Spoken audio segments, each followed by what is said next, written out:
Was denken die anderen über mich? Eine Frage, die wir alle kennen. Henoch hat am Jesus First Camp krass gesprochen und vielen geholfen, ihre Menschenfurcht wirklich loszulassen. Und das soll auch jetzt passieren.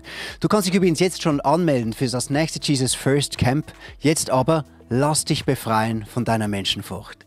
Leute, ich möchte nicht zu viel Zeit verlieren. Ich möchte direkt aus seinem heiligen Wort lesen. Seid ihr ready dafür? Wer liebt sein Wort? Wer liebt das Wort Gottes?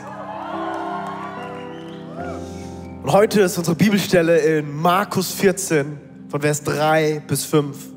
Und Jesus war in Bethanien bei Simon dem Aussätzigen zu Gast.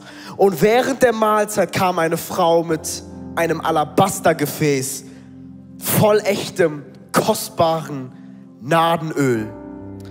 Sie zerbrach das Gefäß, goss Jesus das Öl über den Kopf. Und dann sagt die Bibel, einige der Anwesenden waren empört. Ich habe eins realisiert, dass wenn du wirklich Jesus First in dein Leben hast, es wird zur Empörung führen bei Menschen um dich herum. Wenn dein Glaube keine Empörung auslöst in deinem Umfeld, dann frage ich mich, lebst du wirklich den Glauben?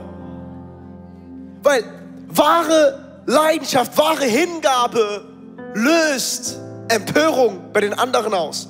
Einige der Anwesenden waren empört und sie sagen, was soll dieses Öl zu verschwenden?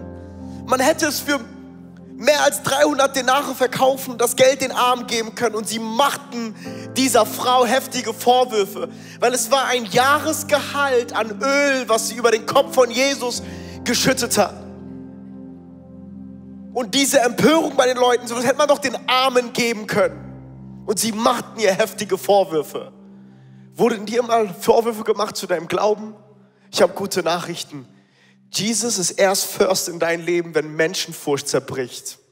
Jesus, ich bitte dich, dass du heute diese Predigt segnest, dass du mit uns bist, dass du uns Kraft schenkst. Sprich du heute zu uns in Jesu mächtigen Namen. Wer es glaubt, der sagt Amen. Come on, ey, wer feiert dieses unglaublich Riesenkreuz? Mir wurde gesagt, es wird ein richtig krasses Kreuz heute hier aufgestellt. Das ist einfach unglaublich. Wow, was für ein Vorrecht, heute hier zu sein. Ich liebe es, zu meiner Generation zu sprechen. Ich liebe es, zur Gen Z zu sprechen, weil ich glaube, Gott hat was Besonderes in unserer Generation geplant. Es gibt viele Lügen über unsere Generation, aber ich sehe auch die Möglichkeiten und Chancen unserer Generation, Jesus Christus in voller Echtheit anzubeten. Und deswegen freue ich mich auch auf diesen Titel Jesus First. Und wie ich gesagt habe, um Jesus wirklich an erster Stelle in deinem Leben zu haben, müssen andere Dinge ausgenockt werden. Und das erste ist Menschenfurcht. Das erste ist, was denken andere von mir? Und ich möchte dich direkt mit in eine Story hineinnehmen, wo ich erleben durfte, wie Menschenfurcht in meinem Leben gebrochen wurde. Ich durfte 4 Jahre in Brooklyn, New York, das Evangelium verkünden, war dort im vollzeitlichen Dienst. Und ich habe öfters an den Freitagabenden in der Jugend gepredigt. Das heißt, ich war dort bekannt als der Henoch, der Prediger, der Sprecher. Und es gab dann diesen einen Jugendgottesdienst, wo der Jugendpastor gesprochen hat. Und ich war einfach mit im Service in der letzten Reihe. Und kennt ihr das, wenn ihr so eine Predigt hört und die Predigt hittet euch so richtig? Und ihr wisst ganz genau, boah, that's for me. Oder das ist für meinen Nachbarn. Kennt ihr die Leute? So während gepredigt wird, gucken die dich so judgy-mäßig an, okay? Please, don't do that. Und Leute, ich erinnere mich, ich war in der letzten Reihe und der Heilige Geist hat durch diesen Leiter so krass gesprochen und ich war nur so, bitte mach keinen Altaraufruf. Bitte ruf mich nicht nach vorne. Mach alles, aber kein Altaraufruf. Und dann sagt er, wenn du heute hier bist und diese Predigt war für dich und du struggles mit diesen Gedanken, komm nach vorne. Und ich dachte nur, Merry Christmas. Weil ich bin doch der Prediger und der Leiter und Vorbildfunktion für so viele junge Leute und jetzt werden alle checken, boah, ich struggle auch und ich habe auch Probleme. Und ich erinnere mich, ich habe den ersten Schritt gemacht. Kennt ihr das? Ich habe gewartet, bis die erste Person läuft. Da ist eine Person gelaufen, aber die ist auf Toilette gegangen. Egal. Bitte, wenn ein Altaraufruf ist, geh nicht aufs Klo. Und dann habe ich noch einen Schritt gemacht. Kennt ihr das manchmal, wenn ihr nach vorne läuft und ihr merkt die Blicke und ihr denkt, oh, it feels like the walk of shame. Und ich laufe meine Schritte vorne zur Bühne. Und ich denke mir so, das war für mich. Und in der Hoffnung. Und ich denke mir so, ey, wo bleiben die ganzen Sünder? Ey, wir sind in New York im Ghetto, als ob ich der Einzige bin, der damit struggelt. Keiner läuft mit mir. Und dann schaut mich der Pastor an und er sagt dann, Halleluja, praise God. Gott hat uns ein Wort gesendet. Mein Bruder Henok kommt jetzt auf die Bühne und er wird uns ein Wort geben. Und ich denke mir, Bruder, willst du mich komplett verarschen? Ich brauche Gebet. Und ganz ehrlich, ich hätte es faken können. Ich hätte auf die Bühne gehen können und sagen können, ey, wisst ihr was, Gott liebt euch. Und das ist wahr. Aber manchmal ist das Richtige zum falschen Zeitpunkt nicht weise. Und ich schaue ihn an und ich habe ihm diesen Blick gegeben, so, hör auf. Und dann war er so, okay Leute, ich glaube, irgendwas ist hier los. Nimm Mikrofon runter und sagt, Henok, ist alles okay? Und ich war so, schmeiß dein Mikrofon weg, Mann. Und er sagt so, warum kommst du nach vorne? Ich so, Bro, die Predigt war für mich. Dann hat er zur Church gesagt, hey, lass uns alle zusammenkommen und für unseren Bruder heute beten. Innerhalb von 2 Minuten, die ganze Jugend war vorne am Altar. Und Gott hat gesagt, Henok, ich kann dich nicht nur auf der Bühne gebrauchen, damit junge Menschen dir folgen, sondern ich kann dich auch in solchen Momenten gebrauchen, wo du zerbrechlich bist. Und ganz ehrlich, an dem Tag habe ich eine Entscheidung getroffen. Mir ist so egal, was Menschen von mir denken. Ich will lieber frei vor Jesus sein, als mein Gesicht zu wahren. Ich möchte lieber heil sein. Mir ist so viel wichtiger, vor Gott zu stehen. Doch wir leben in einer Zeit und einer Generation und uns ist so wichtig, was andere Menschen von uns denken. Uns ist so wichtig, was die neuen Trends sind, was alle Leute sagen. Und ich möchte nicht irgendwie als der Komische dargestellt werden. Ganz ehrlich, call me crazy, call me weird. Wenn Gott mich ruft zu seinem Altar, dann werde ich nicht eine Entscheidung treffen und sagen, ja, ich will alle anderen glücklich machen, sondern ich will vor Gott stehen. Leute, lieber bin ich frei als gebunden. Mir ist egal, was die Leute von mir denken. Lieber gebrochen vor Gott als fake vor den Menschen. Lieber frei von Süchten als perfekt vor den Menschen. Lieber vertraue ich Gott mehr als den Menschen. Ich habe eine Entscheidung vor einigen Jahren getroffen. Ich habe keine Menschenfurcht, sondern ich habe Gottesfurcht. Gott ist an erster Stelle in meinem Leben. Das heißt, seine Meinung zählt. Jesus first bedeutet, alles andere muss sich dem beugen. Jemand sagte mal, wer vom Applaus der Menschen lebt, der wird an ihrer Kritik zugrunde gehen.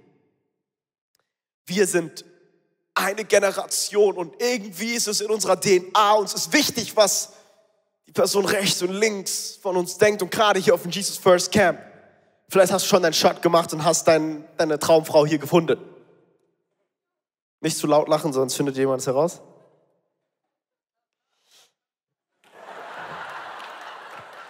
Bro, someone is ready to get, someone is desperate. I love it. Ist doch egal, was alle denken. Geil. Bro, wir beten später, okay.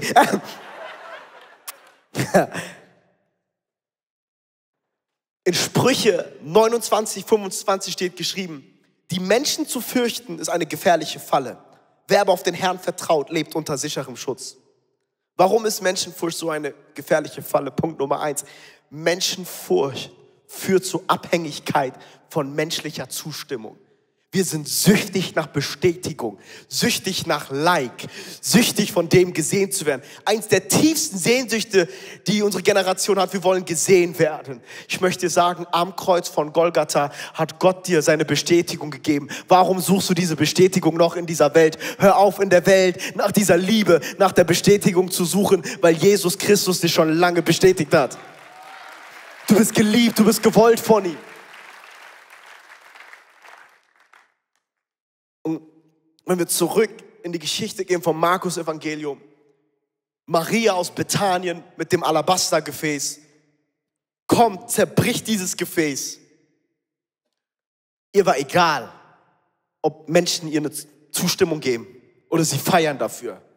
Sie hatte ein Ziel. Ich möchte Jesus Christus salben in diesem Öl. Ich möchte ihm meine Liebe, meine Hingabe zeigen. Ich möchte ihn an erster Stelle haben. Deswegen ist mir egal, ob das 300 Denare sind, ein Jahresgehalt. Das ist mein Investment. Das ist meine Leidenschaft. Das ist meine Liebe. Für Jesus ist mir so egal, was die Leute um mich herum denken. Warum ist Menschenfurcht so eine schlimme Falle? Sie führt zu einer Abhängigkeit. Sie macht uns schon fast krank. Weil alles, was wir tun, wollen wir so, dass manche uns bestätigen. Ich sage euch ehrlich, ich habe jahrelang Bestätigung von Leitern gesucht, Pastoren. Und ja, wir sollen unsere Leiter ehren, für sie beten, für sie da sein. Aber deine Bestätigung soll nicht von deinem Leiter kommen. Dienst du, um deinen Leiter glücklich zu machen, oder dienst du, den Herrn glücklich zu machen? Für wen tust du es? For the Lord or for people? Weil wenn du es für Menschen machst, dann wird es aufhören. Aber wenn du es für den Herrn machst, wenn er deine Motivation ist. Eine Offenbarung, die mich freigesetzt hat.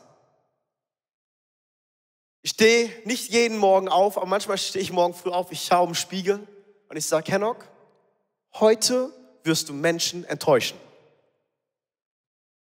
Leute, wir sind nicht dazu berufen, alle glücklich zu machen.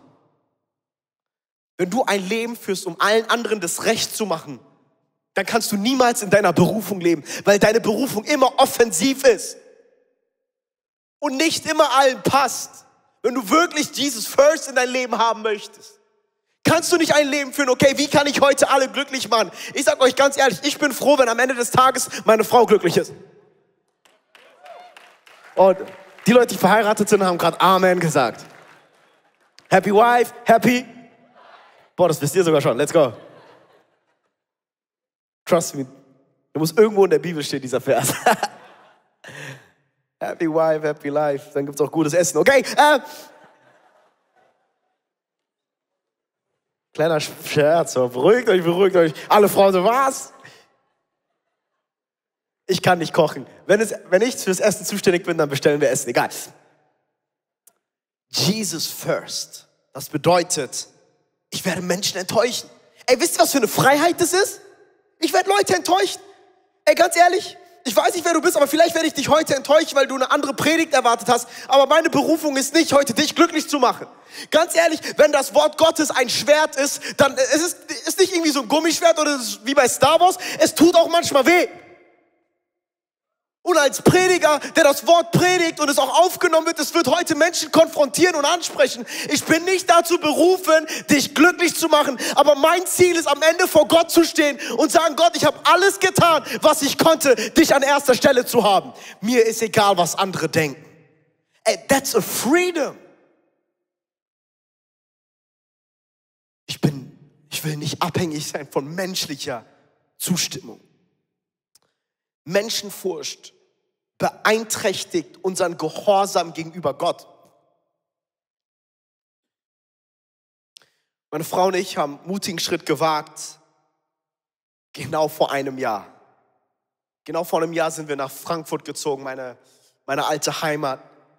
Und ich liebe diese Stadt, weil ich dort aufgewachsen bin, aber ich bin Jahre von dieser Stadt weggerannt, weil ich das immer in Verbindung hatte mit sehr viel Negativität. Und Gott hat zu uns gesprochen, nach Frankfurt zu gehen, Kirche zu gründen. Eine Kirche für 069. Haftbefehl muss leider Platz machen. Und als wir gesagt haben, ey, wir gründen Kirche in Frankfurt, ich erinnere mich, ich war bei so einem Meeting und es war eine Organisation, ich nenne keinen Namen, wo man einfach anklopft, wenn man neu eine Kirche gründet. Und klar, wir wollten respektvoll sein gegenüber alle Kirchen, auch in dieser Stadt und Werke. Und ich weiß, ich sitze dort und ganz ehrlich, ich habe nicht jetzt erwartet, Kumbaya, hurra, schön, dass du da bist, let's go. Typ schaut uns an. Ich gebe euch ein paar Monate. Ich Ich so, was? Ich so, bist du derjenige, der zuständig ist, alle aufzunehmen, die neue Kirchen hier gründen? So, ja, klopfen oft hier an. Ich habe gesagt so, ey, weißt du was? Ich bin so dankbar, dass ich aus dem Alter raus bin, wo ich Bestätigung von Menschen brauche. I'm not here in this city because you called me. Aber Gott hat uns gerufen. Dann wurde uns gesagt, so, ja, ihr könnt es hier in der Stadt vergessen, wenn ihr das und das nicht genau tut und alles Mögliche. Und ich war dort, ich habe mir diese 45 Minuten gegeben, in Jesu Namen, praise God, Merry Christmas, ich bin rausgegangen. Ich habe zu Gott gesagt, wir sind nicht hier, um Menschen glücklich zu machen. Aber würden wir Menschen fürchten? Wir haben diese Kirche am 15. September gelauncht und zum ersten Gottesdienst kamen 1000 Menschen. Haben vom Evangelium gehört. Das Evangelium hat unseren Oberbürgermeister berührt. Die Stadt hat sich geöffnet. Künstler, Musiker sind zu Jesus gekommen. In den letzten 3 Monaten über 50 Taufen. Wir erleben, wie Jesus Christus momentan Frankfurt verändert. Und ganz ehrlich, ich bin so dankbar, dass wir nicht auf Menschen gehört haben. Ich bin so dankbar, dass wir gesagt haben, wir fürchten Gott alleine.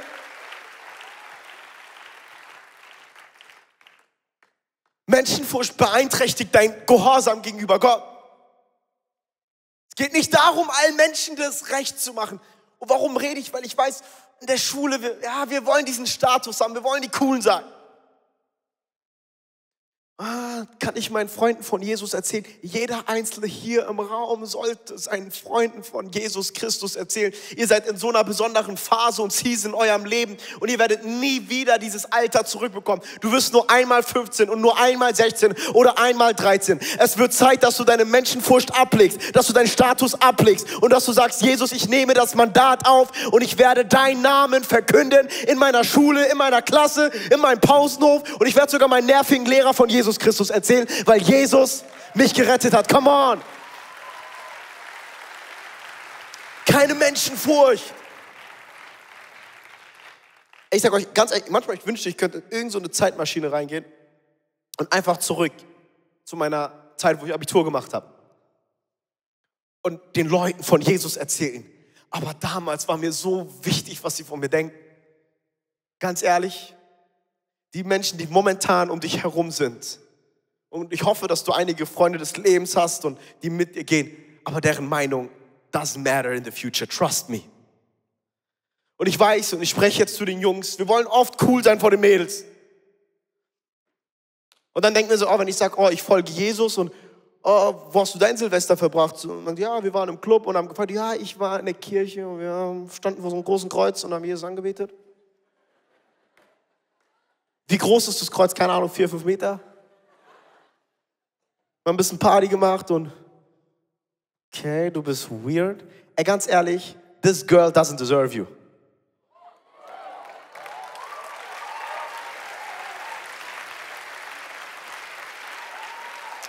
Auch andersrum vor den Mädels. Hey, Girl, was hast du an Silvester gemacht? Ich war auf so einer anderen Party. Stop it. Sag direkt, ich habe Jesus Christus angebetet. Aber oft denken wir wollen cool sein vor den Leuten. Weil unser Status uns wichtiger ist als Jesus Christus. Jesus first bedeutet, es geht nicht um meinen Status. Es geht nicht darum, was Menschen. Maria aus Bethanien, ihr war egal, was die Leute von ihr gedacht haben. Und ihr müsst euch vorstellen, in einer Zeit wie diese kommt sie als Frau in einen Raum rein, haut diese Flasche kaputt, voller Männer und nimmt dieses Öl und ölt Jesus ein. Ihr war es so egal. Ich will so einen Glauben haben. Ein Glaube, der so inspiriert. Menschenfurcht beeinträchtigt dein Gehorsam. Eine funny Story aus der Schweiz. Ich durfte in der Hochzeit, ich glaube vor einem Jahr hier in der Schweiz, es war irgendwo, keine Ahnung wie dieses Dorf hieß oder dieser Berg, aber es war wunderschön.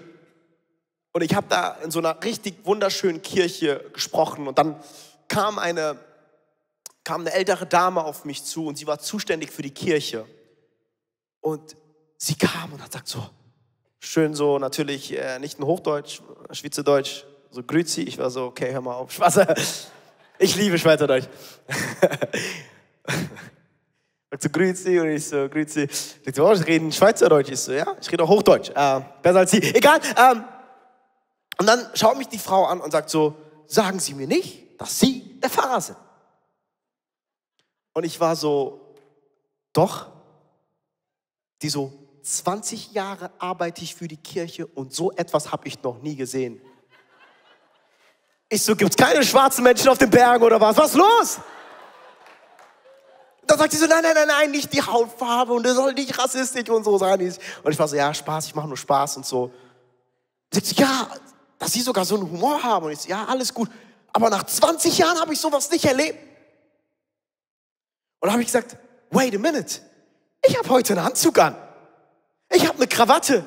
Sie müssen mich mal an einem Sonntag sehen. Und dann habe ich gesagt, kennen Sie das ICF in Zürich?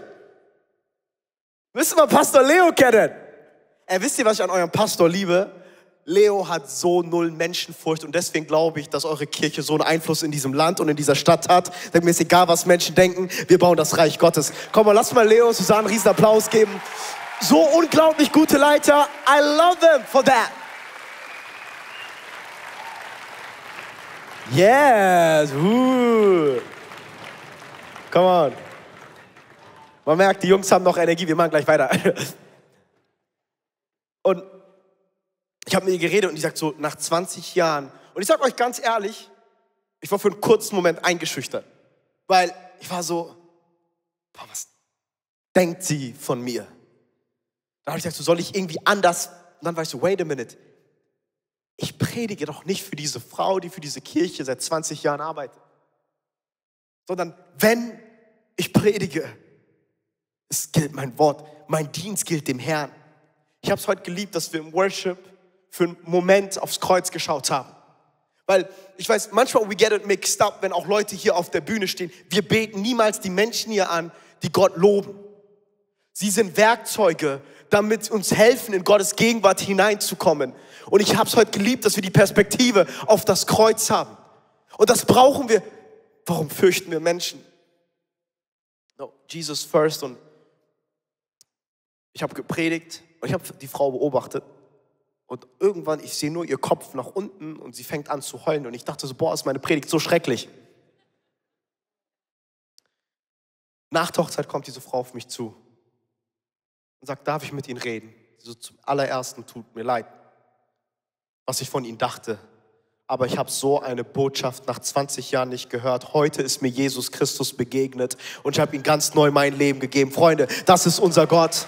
Er tut heute noch Wunder. Er berührt heute noch Menschen. Er transformiert immer noch Leben. Das ist unser Jesus. Menschenfurcht beeinträchtigt unseren Gehorsam gegenüber Gott. Aber wenn das gebrochen wird, passiert was. Das Dritte ist, Menschenfurcht hindert uns daran, mutig Gottes Berufung zu folgen. Eins der häufigsten Fragen von ganz vielen jungen Leuten: Wie sieht meine Berufung aus? Was ist mein Calling? Wo wird Gott mich gebrauchen? Ich möchte sagen, Gott ist so viel mehr interessiert an deiner Berufung, als du selber bist. Ich möchte heute einen simplen Tipp geben. Make him first und deine Berufung rennt dir hinterher. Setz ihn an erster Stelle. Trachte zuallererst nach dem Reich und alles andere wird auch eure Berufung. Aber um wirklich mutig diese Berufung zu leben, muss Menschenfurcht weichen. Warum? Weil ganz viel von deiner Berufung hat mit Glauben zu tun. Und das Gegenteil von Glauben ist nicht Unglauben oder Zweifel, ist Furcht. Weil Glauben ist immer mutig. Sie haben damals überwunden, weil sie mutig waren, weil sie keine Angst hatten. Wenn wir uns Hebräer 11 anschauen. Deswegen ist es so wichtig als junge Generation, wenn du deine Berufung wirklich leben möchtest, dann musst du mutig sein. Weil es kann sein, dass deine Berufung dich einiges kosten wird. Ich sage euch von ganzem Herzen, du stehst nicht morgen früh auf und denkst, ich werde Pastor und werde Prediger, keine Ahnung. Das war nicht mein Ziel. Ich bin nicht morgens aufgestanden, okay, ich werde irgendwie, keine Ahnung. Manchmal fühle ich mich eher als ein Comedian, egal. Ich sage euch ganz ehrlich, du stehst nicht damit auf, aber mir war so egal, was Menschen dachten, als ich gesagt habe, ich werde in den Vollzeitdienst gehen. Was? Du hast doch deine Schule gemacht und jetzt willst du in die Mission gehen? Ich liebe meine Eltern von meinem ganzen Herzen. Doch mein Vater, ich weiß noch, eines unserer ersten Gespräche war, er sagt, Henok, wir hatten andere Pläne. Wir sind damals aus Äthiopien gekommen, Deutschland, um ein gutes Leben zu haben. Und ich weiß nicht, wie es bei dir ist, aber wenn du einen Migrationshintergrund hast, gibt es nur 3 Berufe für dich. Arzt, Ingenieur und was war das dritte? Keine Ahnung, fällt mir gerade nicht ein. Anwalt, ja. Haben wir so viele Ausländer hier, Spaß. Ey, wirklich, es ist Klischee, es passt. Die 3 Dinge. Dieses Klischee. Und ich weiß noch, mein Vater hat gesagt, in unserer ganzen Familienlinie hatten wir keinen Pastor oder Prediger. Deswegen, good luck.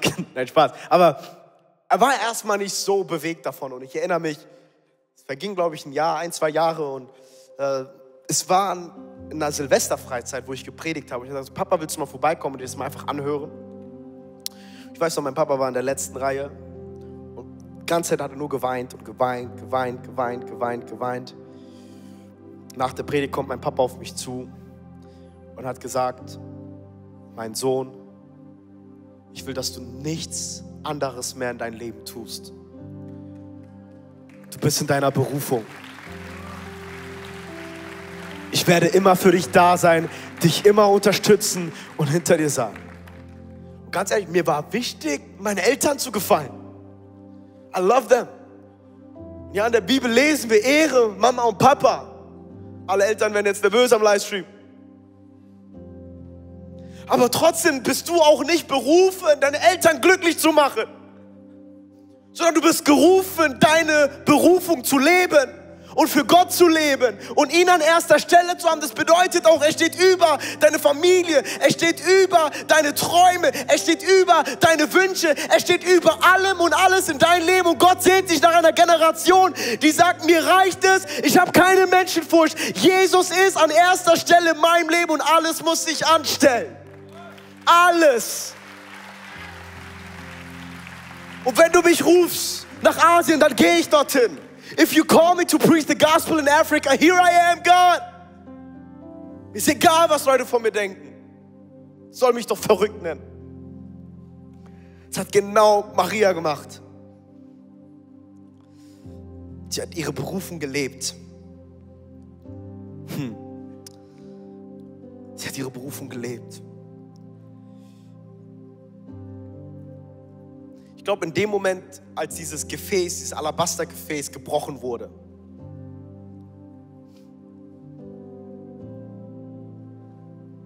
ist nicht nur ein Aroma in die Luft gegangen von diesem Salböl, sondern in dem Moment, wo dieses Gefäß zerbrochen ist, wurde auch Menschenfurcht gebrochen.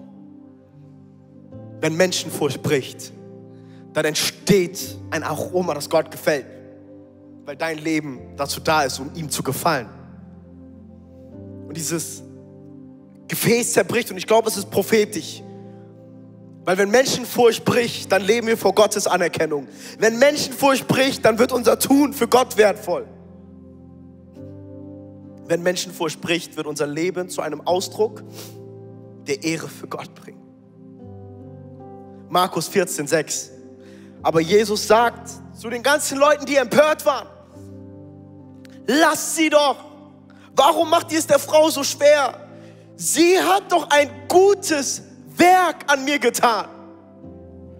Arme wird es immer bei euch geben. Ihr könnt ihnen immer Gutes tun, so oft ihr wollt. Mich aber habt ihr nicht mehr für eine lange Zeit. Sie hat getan, was sie konnte. Sie hat meinen Körper voraus für mein Begräbnis gesalbt. Die Frau hat nicht nach Furcht gehandelt, sondern nach einer Offenbarung, die sie von Gott bekommen hat. Und eine Perspektive auf den Tod von Jesu. Und jetzt hört, was hier steht. Überall in der Welt, auch in Zürich, Auch im ICF, wo man das Evangelium verkünden wird, wird man sich auch an sie erinnern und von dem reden, was sie getan hat. Eine Frau, die Jesus an erster Stelle hat. Das ist nicht nur eine Geschichte, das können wir auch heute leben. Überall, wo das Evangelium verkündet wird, wird man darüber reden.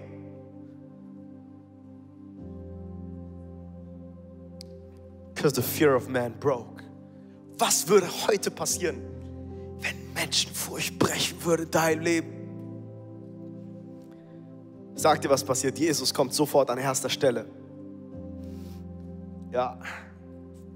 Das Krasse an dieser Geschichte in Markus 14 ist nicht, es gibt mehrere Figuren in dieser Geschichte. Viele denken, dass Maria von Bethanien die Hauptfigur ist. Doch Jesus war bei Simon zu Hause, der ein Aussätziger war. Bevor sie ein Statement gemacht hat und gesagt hat, mir ist egal, was alle von mir denken, hat Jesus dieses Statement gemacht.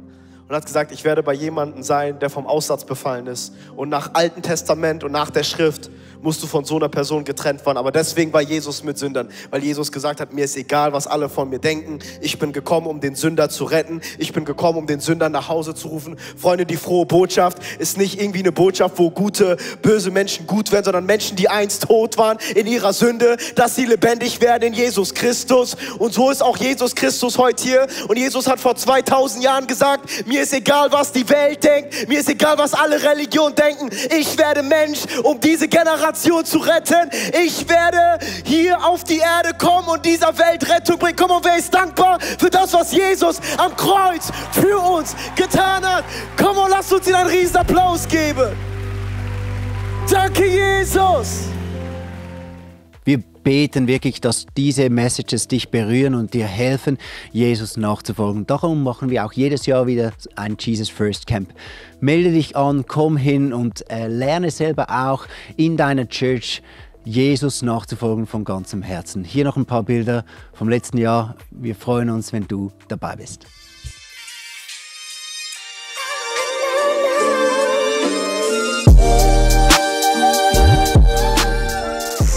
Jesus first bedeutet, alles andere muss sich dem beugen.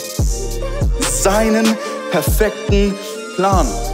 In Jesus Christus ist die Zeit des Wartens eine Zeit des Werdens. Du bist ein Sohn und eine Tochter Gottes. Nichts kann dir diese Würde von Jesus nehmen.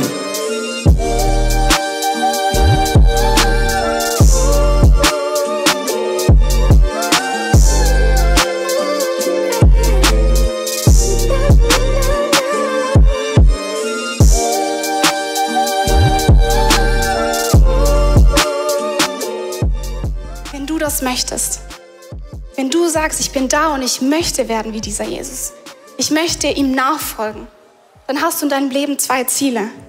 Werden wie Jesus und das tun, was er getan hat.